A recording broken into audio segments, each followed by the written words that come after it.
Olá pessoal, tudo bem? Sejam todos muito bem-vindos e muito bem-vindas a mais um Revisando com Questões, nosso conteúdo semanal da JJ Mentoria, em que a gente escolhe um tema de grande importância para a sua prova de residência, para a sua prova do Revalida, e a gente revisa essa questão, esse tema, através de 4 questões antigas de anos anteriores, questões que cobraram conceitos fundamentais sobre esse assunto e que certamente vão ser cobrados de novo, tanto esse ano, no final de 2020, como também nos próximos anos. E hoje, claro, o nosso assunto é muito importante, a gente vai fugir um pouquinho do coronavírus, a gente fez alguns vídeos sobre o coronavírus e sobre temas relacionados à pandemia, como as próprias epidemias, né, que é um tema importante dentro de epidemia. A gente fez um também sobre viroses respiratórias, então se você ainda não assistiu, depois que você terminar esse vídeo, assista esses vídeos que, sem dúvida, são assuntos aí que a gente chama de assuntos emergentes. Assuntos que talvez não fossem tão importantes anteriormente, mas que agora, com tudo isso, se tornaram fundamentais. De qualquer forma, hoje a gente vai falar sobre um tema importantíssimo e que não tem nada a ver sobre o coronavírus, mas que certamente vai continuar sendo cobrado, principalmente na parte de cirurgia ou de clínica médica da sua prova, que são exatamente os tumores coloretais. Eu acho que você já pode imaginar a importância desse assunto. É um assunto que tem uma grande importância prática também. É um dos tipos de câncer que mais matam no Brasil e no mundo, então é um tipo de tumor fundamental e, claro, na sua prova de residência ele também vai aparecer e muitas vezes vai aparecer aquelas questões que diferenciam um candidato. Aquela questão que, se você souber, se você dominar aqueles principais conceitos, você vai acertar uma questão que a maioria dos seus concorrentes não vai acertar, somente realmente aqueles que estão muito bem preparados para disputar as melhores vagas. Então já comece aí dando a sua curtida, não deixe de fazer o seu comentário no vídeo no final, não sei se você está assistindo pelo YouTube ou pelo podcast, de qualquer jeito faça o seu comentário para a gente saber a sua opinião e também a sua sugestão de outros assuntos para a gente abordar aqui no Revisando com Questões. Então vamos começar agora a nossa primeira questão de hoje. Bom pessoal, uma questão da ANRICS, da prova unificada lá do sul do país, vamos dar uma olhada no enunciado. Paciente com história familiar de câncer de cólon realiza colonoscopia que revela um pólipo em sigmoide. A biópsia demonstra um resultado de adenoma tubular com displasia de baixo grau ressecado com margens livres. Qual é a conduta nesse caso?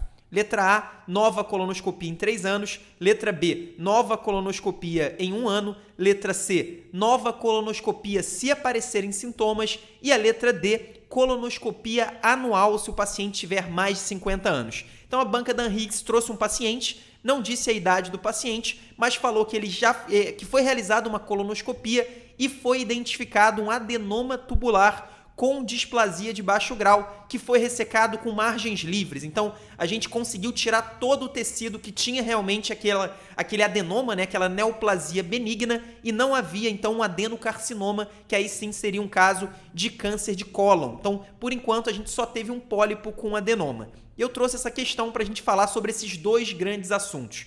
Primeiro assunto, quando a gente tem indicação de fazer uma colonoscopia de rastreio para os nossos pacientes. A gente sabe que o câncer de cólon, o câncer coloretal, é uma daquelas neoplasias em que existe um protocolo de rastreamento para a gente identificar os casos precocemente ou até mesmo antes de se tornar uma neoplasia maligna. No caso do câncer de cólon, a gente sabe que o entendimento sobre a patologia, como surge o câncer de cólon, ele é muito bem entendido. Então é bem diferente, por exemplo, de alguns outros tipos de câncer, como o próprio câncer de próstata. A gente sabe que no caso do câncer de cólon, primeiro vai surgir um pólipo adenomatoso, isso é fundamental, existem vários tipos de pólipo que podem surgir no nosso intestino grosso, mas aqueles que são realmente pré-neoplásicos são os pólipos adenomatosos, principalmente quando é o adenomatoso viloso. A gente sabe que o viloso é o grande vilão, então esse é o que tem maior risco de se transformar num adenocarcinoma. Então existe um processo que é bem entendido já pela comunidade científica. A gente sabe que surge um adenoma, um pólipo adenomatoso, e esse pólipo adenomatoso ele pode se transformar num período de tempo em um adenocarcinoma. Esse fato da patogenia ser bem entendida, ela abre espaço para que a gente tenha um programa de rastreamento efetivo, principalmente utilizando a colonoscopia. Mas aí quando que a gente deve indicar? Basicamente, a gente pode ter divergência na literatura, mas o que existe de mais consensual é que os pacientes que têm o risco mediano, então paciente que não tem nenhuma síndrome clínica específica, não tem um histórico familiar diferenciado, esse é o paciente de risco mediano. A gente tem que começar a fazer o rastreamento para o câncer de cólon a partir de 50 anos de idade. E aí o exame preferido, a primeira escolha é exatamente a colonoscopia, que é um exame que além de visualizar o cólon inteiro, esse é um ponto importante, por exemplo, a retossigmoidoscopia, que também é uma opção, ela é uma opção bem menos indicada, exatamente porque ela só consegue visualizar o reto e o sigmoide, ela não vai conseguir visualizar o cólon transverso, o cólon ascendente, o seco, e a gente sabe que atualmente existe uma migração. Antigamente, a maior parte dos cânceres coloretais, eles apareciam no reto e no sigmoide. Então, eles eram do lado esquerdo do intestino grosso. Atualmente, existe uma grande migração e cada vez mais sendo diagnosticados câncer de cólon do lado direito, principalmente ali na região do seco e do cólon ascendente. Então, existe essa migração, inclusive é um pouco polêmico qual dos lados é o mais prevalente.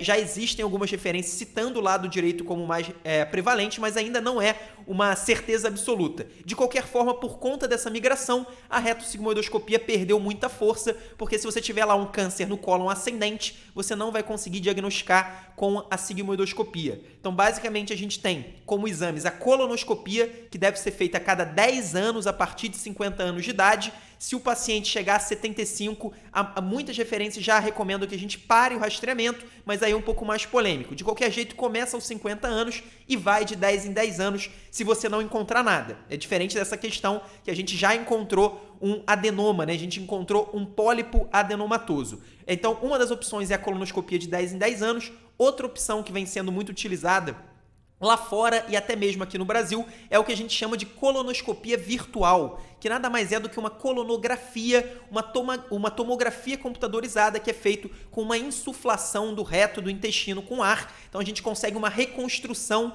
tridimensional do intestino do paciente, do intestino grosso do paciente. Então é outra abordagem muito utilizada. E aí no caso da colonoscopia virtual, ela é feita de 5 em 5 anos. A grande limitação dela é que, ao contrário da colonoscopia, a gente não consegue fazer a biópsia do tecido, a gente não consegue ressecar um pólipo se for necessário. Então existe essa grande limitação, mas pode ser utilizada aí a colonografia. E a outra opção é a pesquisa de sangue oculto, é um método que é bem menos específico, também é menos sensível, mas pode ser usado aí num contexto de problema de você não ter disponível nem a colonoscopia virtual, nem a colonoscopia comum, convencional, principalmente aí no nosso ambiente do SUS, a gente pode utilizar a pesquisa de sangue oculto. Então a gente vai começar com 50 anos, a primeira escolha é a colonoscopia, mas existem algumas outras opções. Se o paciente tiver uma história familiar de câncer de cólon, como teve esse, a gente recomenda que você comece o rastreamento para o câncer. Se for um paciente, se for uma história familiar, num familiar de primeiro grau. Então, se for um pai, se for uma mãe, se for um irmão,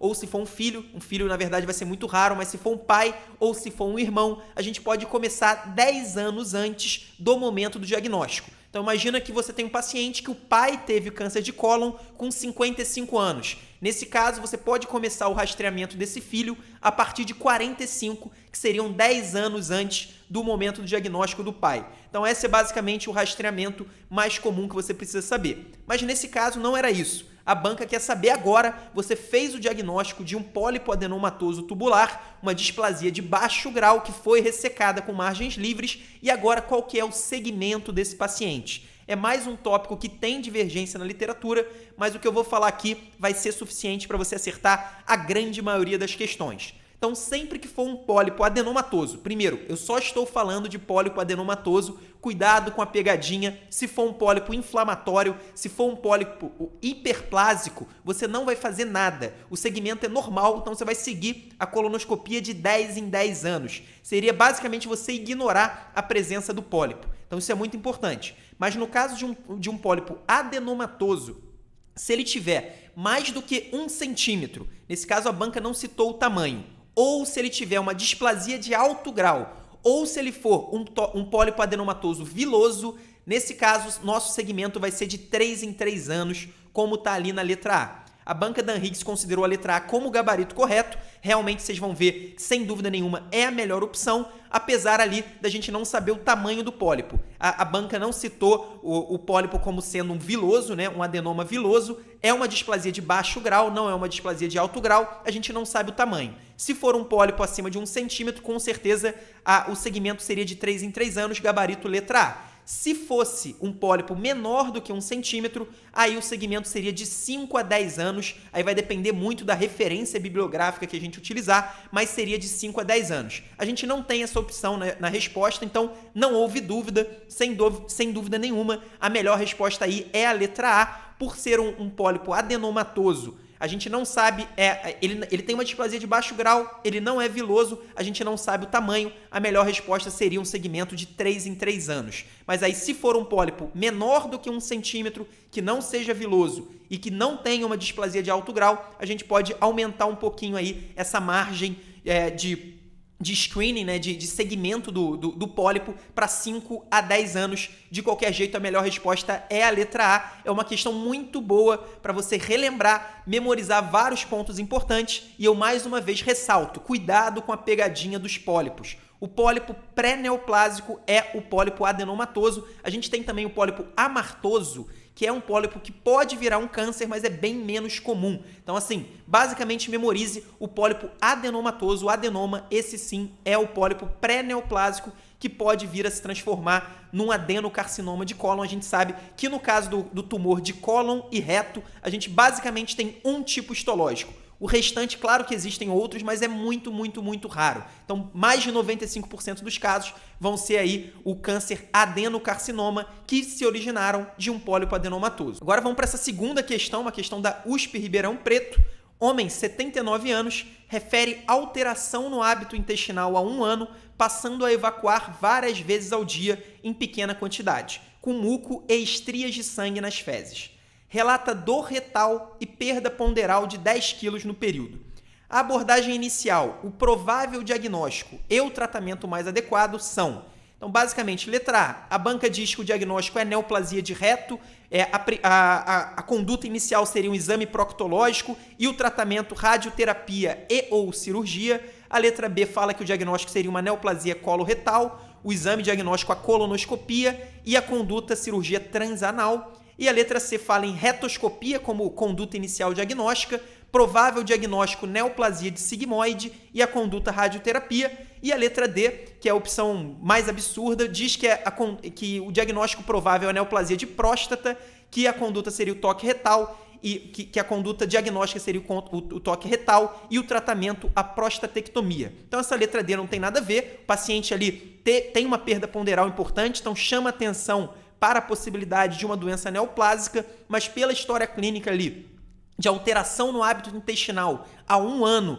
passando a evacuar várias vezes ao dia em pequena quantidade, com muco e sangue, e a dor retal, com certeza a gente está diante de um tumor coloretal, com certeza não, mas pelo menos a principal hipótese diagnóstica nesse momento é um tumor coloretal, por isso a letra D a gente já pode excluir. E aí eu queria, em primeiro lugar, fazer uma divisão no quadro clínico do tumor coloretal. A gente tem falado até agora, inclusive é o título desse vídeo, os tumores coloretais, mas na verdade a gente sabe que existem os tumores de cólon e os tumores de reto. E o quadro clínico pode ser bem diferente de um para outro. E aí, dentro dos tumores de cólon, também existe uma grande subdivisão, que é exatamente o tumor de cólon direito e o tumor de cólon esquerdo. Tumor de cólon esquerdo, a gente está falando ali de tumor de cólon descendente, cólon sigmoide, e no caso do tumor de cólon direito, a gente está falando dos tumores de seco, cólon ascendente e o início ali do cólon transverso. Basicamente, quando o tumor é do lado direito, a gente tem muito poucas, quando não nenhuma, alteração de hábito intestinal.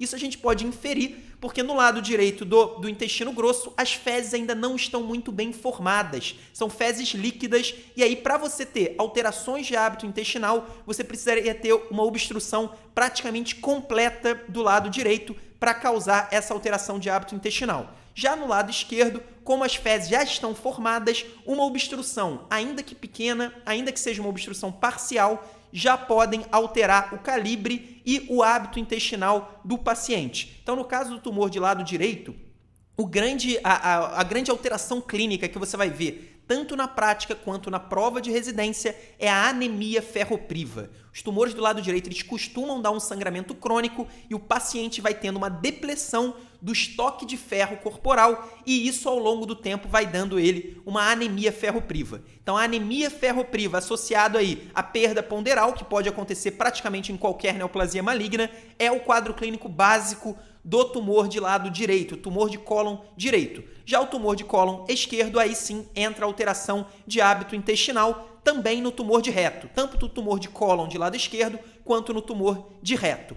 Nesse caso, existem algumas características aí que nos levam a crer que esse é um tumor de reto, um tumor retal. E aí, principalmente, essa dor retal, a dor retal é bem característica dos tumores, do órgão dos tumores do reto, e também o sangue e o muco nas fezes é mais característico do tumor de reto do que do tumor de cólon esquerdo, do tumor de sigmoide. Então, basicamente, a nossa principal hipótese diagnóstica aqui seria a neoplasia de reto. A gente pode ver, a letra D falou em neoplasia de próstata, então a gente já pode excluir. A letra C falou em neoplasia de sigmoide. Por esse quadro clínico, por tudo que eu falei, também não é o diagnóstico mais provável, e aí a gente vai ficar na dúvida entre as duas primeiras opções. A letra A fala em neoplasia de reto, a letra B é mais abrangente e fala em neoplasia coloretal. Não dá pra gente dizer que está errado, é sim uma provável neoplasia coloretal. Então a gente vai precisar das outras informações para chegar na opção correta. E aí que muita gente acabou caindo em pegadinha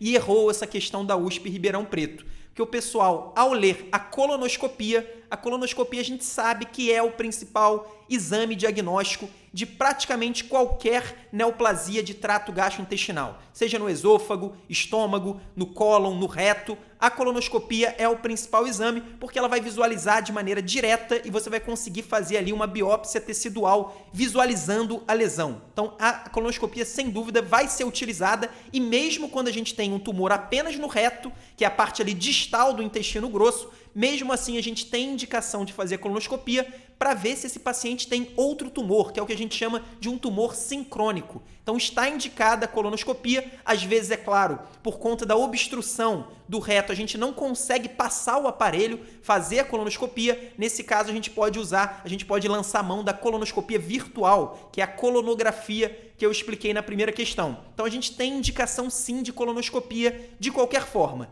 Mas aí a grande pegadinha é exatamente aqui.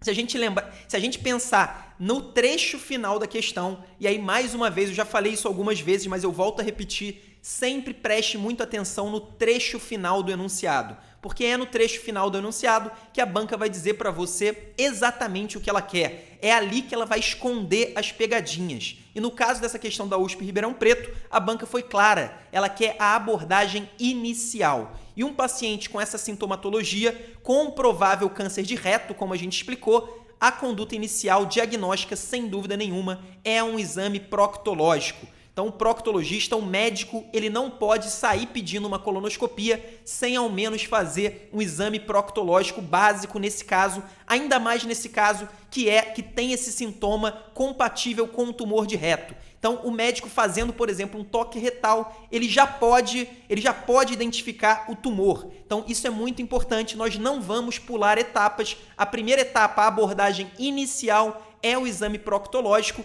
e aí o tratamento teria cirurgia transanal, radioterapia e ou cirurgia. O tratamento a gente não tem como saber, provavelmente vai ser isso ali, radioterapia e ou cirurgia, a gente vai falar sobre isso na próxima questão. Mas de qualquer jeito, a chave para você acertar essa questão, gabarito letra A, é exatamente você ver que a banca está pedindo a abordagem inicial e num caso como esse, sem dúvida nenhuma, a abordagem inicial do médico deve ser o exame proctológico. Ele vai solicitar também a colonoscopia, mas no primeiro momento a melhor conduta é o exame proctológico sim, gabarito letra A dessa questão boa, uma questão com pegadinha. Agora vamos para essa questão aqui da prova unificada do Ceará, do SURSE, vamos dar uma olhada no enunciado. Paciente de 60 anos, sexo feminino, apresenta hematoquesia e alteração do hábito intestinal. Durante a investigação, o toque retal revelou uma lesão circunferencial de aspecto neoplásico a 3 centímetros da linha pectínea com biópsia de adenocarcinoma. A colonoscopia não demonstrou outras lesões sincrônicas no restante do cólon. Os exames de estadiamento não revelaram metástases sistêmicas. A ressonância do reto demonstrou que a lesão infiltra para além da muscular própria e com um linfonodo suspeito no mesorreto, entre parênteses T3N1. Qual a melhor abordagem terapêutica inicial para o caso? Letra A, amputação abdômeno-perineal do reto. Letra B, radioterapia associada à quimioterapia. Letra C, ressecção local por abordagem transanal. E letra D, ressecção anterior do reto com preservação esfincteriana. Uma questão excelente para a gente aí abordar o tratamento, a conduta no tumor de reto, que é, sem dúvida nenhuma, um dos conceitos mais importantes de todo esse assunto dos tumores coloretais e, com certeza, o principal conceito que as bancas usam para fazer questões de nível médio para nível difícil, aquelas questões que muita gente erra porque as pessoas não estudam direcionadas para os CCQs, para os conteúdos-chave para a questão. Isso não vai acontecer com você, porque aqui a gente vai resumir os principais tópicos. Antes de partir para a conduta, eu queria chamar sua atenção aqui, que eu tinha falado na segunda questão, na questão anterior, sobre as características clínicas do tumor de reto. Se a gente prestar atenção, essa paciente aqui de 60 anos teve alteração do hábito intestinal, teve hematoquesia, então ela tem sangue misturado com as fezes, esse é um sinal de localização no reto.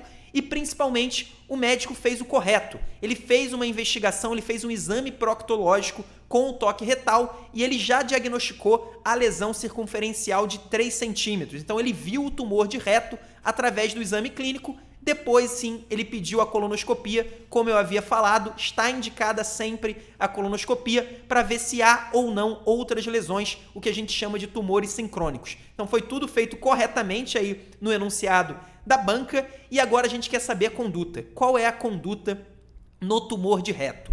Basicamente, anote isso para você nunca mais esquecer. Quando você ouvir falar de tumor de reto, você vai dividir em 2 grandes grupos.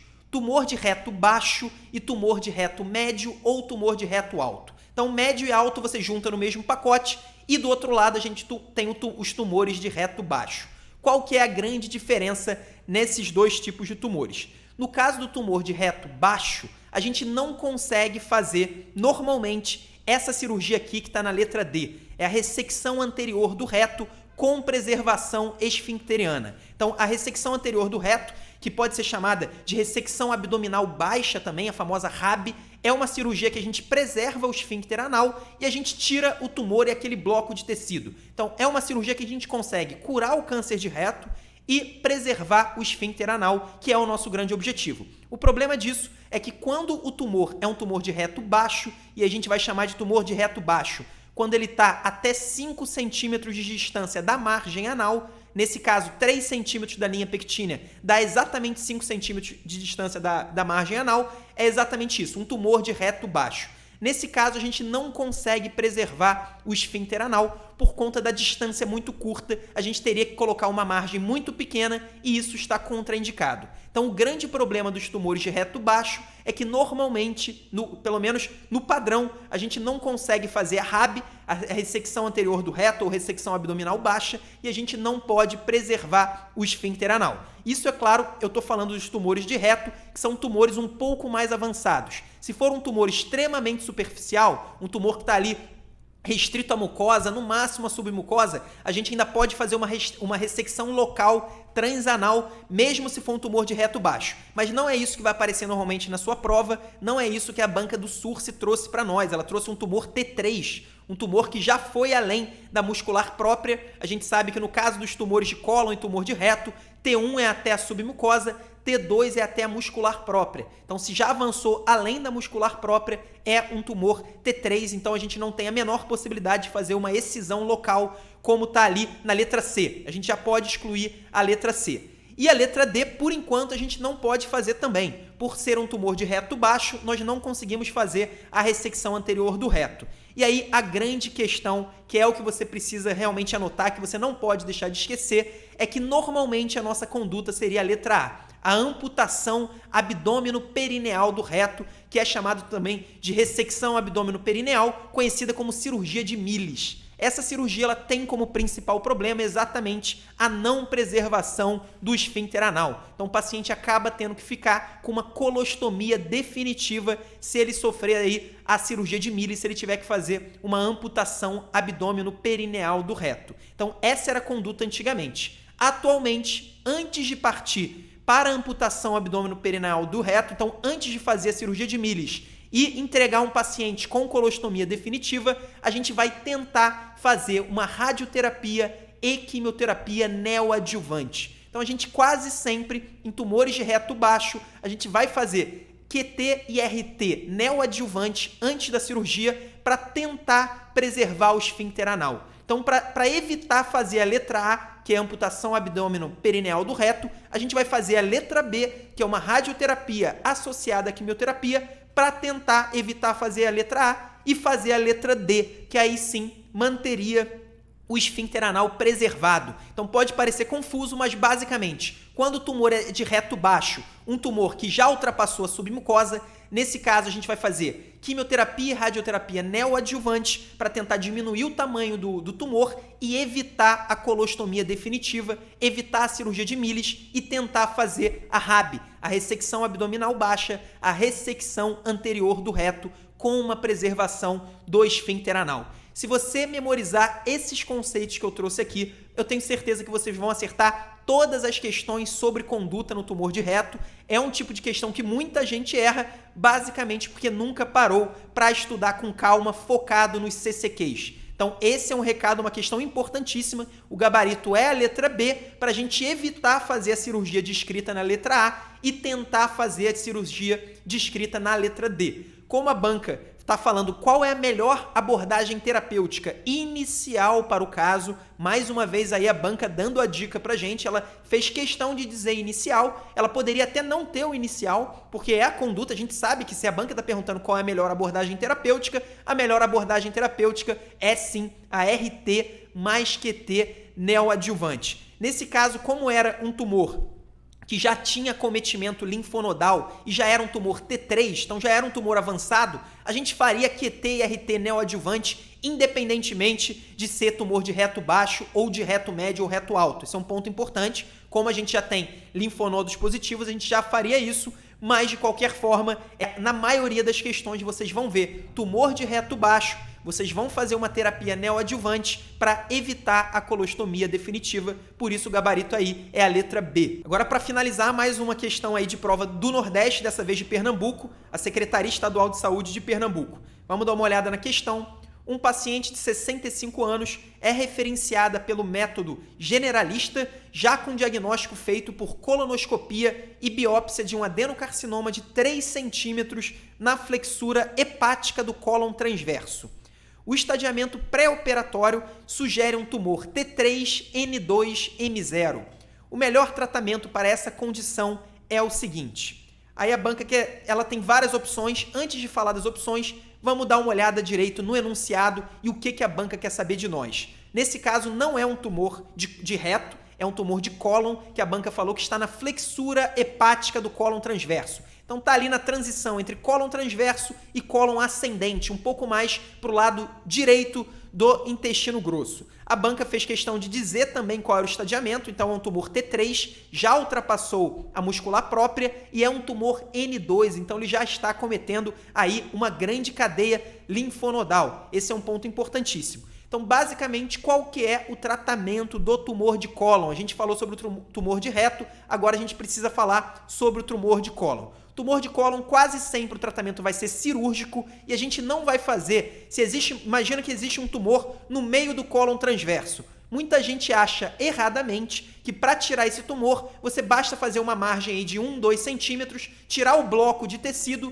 e acabou, o tumor está curado. Não é assim que funciona no caso de doença neoplásica, isso até pode acontecer em doenças que não são neoplásicas, mas no caso de um câncer, de um tumor maligno, a gente vai fazer uma ressecção em bloco. Então, se o tumor for do lado esquerdo, por exemplo, se for um tumor de cólon descendente, a gente não faz a ressecção só do cólon descendente. A gente vai fazer o que a gente chama de hemicolectomia à esquerda. A gente vai tirar praticamente metade do cólon transverso, a gente vai tirar todo o cólon descendente, todo o sigmoide e fazer uma anastomose ali com o que restar do intestino grosso. E da mesma maneira isso é verdade do lado direito. Nesse caso a gente tem um tumor na flexura hepática, que é exatamente um local muito especial e que faz essa questão realmente ser muito difícil. Porque basicamente a gente tem que fazer uma hemicolectomia direita. Só que se você for olhar nas opções, a gente tem a letra C fala em colectomia transversa. Essa está errada, seria uma cirurgia incompleta para esse paciente. A letra D fala em colectomia total. Também está errada, a gente não tem necessidade, pelo menos pelo que está descrito aqui nessa questão, não há a menor necessidade de fazer uma colectomia total. E a letra E fala em paciente ser submetido a uma quimioterapia definitiva. A gente também, isso não está indicado, esse é um tumor potencialmente curável, a gente não tem metástase. E no caso do tumor de cólon, esse é outro CCQ importante que você não pode deixar de saber, quase sempre o primeiro local que vai ser acometido por uma metástase de tumor colônico é exatamente o fígado. E as metástases hepáticas de tumor de cólon, a gente pode ressecar com o objetivo de curar o câncer. Então, a gente pode ter um tumor curável mesmo quando há metástase hepática. Existem alguns critérios. Se forem muitas metástases, não vai dar. A chance é muito pequena, o prognóstico é muito ruim. Mas se forem poucas metástases hepáticas, poucos focos de metástase no fígado, a gente tem indicação de fazer o tratamento lá no cólon, tratamento que eu vou explicar, que eu já estou explicando, e, além disso, fazer a ressecção da metástase com o objetivo de curar. Então, ao contrário da maioria dos tipos de câncer, que quando tem metástase à distância já era, a gente vai fazer o tratamento apenas paliativo. No caso do tumor de cólon, a metástase hepática a gente pode curar, até mesmo metástase pulmonar, se for uma ou outra metástase. Nesse caso, o prognóstico é pior, mas ainda existe a possibilidade. Então, a letra E, como a gente está M0, a gente não tem metástase nesse caso, com certeza também está errada. A gente tem indicação, sim, de tratamento cirúrgico. Então, a grande dúvida está ali entre a letra A e a letra B. A gente tem que fazer uma colectomia direita ou uma colectomia direita ampliada. Antes de entrar nesse mérito, vamos só olhar ali, porque as duas opções falam em quimioterapia pós-operatória, que é o que a gente chama de QT adjuvante. Nesse caso, por que a gente tem indicação de QT adjuvante? Porque nós temos linfonodos acometidos. Sempre que o tumor de cólon ou reto for N+, então ou N1, ou N2, ou N3, a gente vai ter indicação de fazer QT adjuvante. Quando é um tumor T3, imagina se fosse T3N0, então não tem linfonodo acometido, mas já é um tumor avançado que ultrapassou a muscular própria. Nesse caso é um pouco mais polêmico. A indicação de QT adjuvante é um pouco mais polêmica, mas se eu fosse você, eu memorizaria que tumor T3 ou T4 a gente também vai fazer a QT adjuvante. Então, de qualquer jeito, isso não ajudava a gente a acertar a questão. O que vai ajudar é exatamente a diferença entre a colectomia direita e a colectomia direita ampliada. No caso dos tumores de seco e cólon ascendente, que são inclusive os mais comuns do lado direito do intestino grosso, a conduta é apenas uma colectomia direita. A gente não faz colectomia direita ampliada nesses casos, e aí a colectomia direita basicamente vai retirar o ilho terminal, o seco, o cólon ascendente e a parte proximal do cólon transverso. Então essa é a colectomia direita convencional. Já a colectomia direita ampliada, além de tudo isso que eu falei, ela vai tirar boa parte, se não tudo, do cólon transverso, chegando até ali a flexura esplênica, então chegando já do lado esquerdo do cólon. Então é quase chamada de uma colectomia subtotal quando a gente diz uma colectomia direita ampliada. E nesse caso a gente tem indicação sim de fazer a cirurgia ampliada, porque é um tumor na flexura hepática. Quando o tumor é na flexura hepática, a indicação é uma colectomia direita ampliada. Se fosse no seco ou no cólon ascendente, a indicação seria apenas uma colectomia direita. E por que a gente faz isso? É uma questão de suprimento vascular e suprimento linfático. Quando a gente faz uma cirurgia para um câncer de cólon, além de tirar o tumor propriamente dito, aquele tecido, a gente também quer tirar o suprimento vascular daquele tumor, a gente precisa ligar alguns vasos e também ressecar linfonodo. Inclusive, a gente tem indicação de ressecar pelo menos 12 linfonodos para serem avaliados ali na peça cirúrgica. Então, no caso de um tumor de flexura hepática, a gente tem que fazer uma ressecção de uma rede de suprimento sanguíneo muito maior e por isso a gente estende até a flexura esplênica. Inclusive a gente tem uma artéria importante, que é a artéria cólica média, que a gente vai ligar ela quando fizer uma cirurgia, uma colectomia direita ampliada, e no caso de apenas uma colectomia direita convencional, a gente vai ligar apenas um dos ramos da artéria cólica média e não ela por inteiro. Então, por isso, é uma questão de técnica cirúrgica, mas basicamente, se você quiser memorizar, esse é um CCQ que dificilmente vai ser cobrado de novo, é uma coisa muito, muito, muito específica. Provavelmente a grande maioria das pessoas que acertou essa questão, acertou por puro chute, pura sorte, mas basicamente se você quiser memorizar, se for na flexura hepática, você vai fazer a colectomia direita estendida, ampliada. Se for no cólon ascendente, no seco, você vai fazer apenas uma colectomia direita com a quimioterapia no pós-operatório, porque é um tumor com acometimento linfonodal. Por isso aí o gabarito da letra B. Bom, pessoal, essas foram as 4 questões de hoje sobre tumores coloretais. É um assunto relativamente grande, mas é um assunto com conceitos simples e conceitos que foram todos reunidos aqui nesse vídeo. A maioria dos conceitos importantes e que vão ser cobrados na sua prova estão aqui. Então assista o vídeo de novo se for necessário e eu tenho certeza que você vai acertar algumas questões com os CCQs que a gente trouxe. Um abraço e até a próxima semana.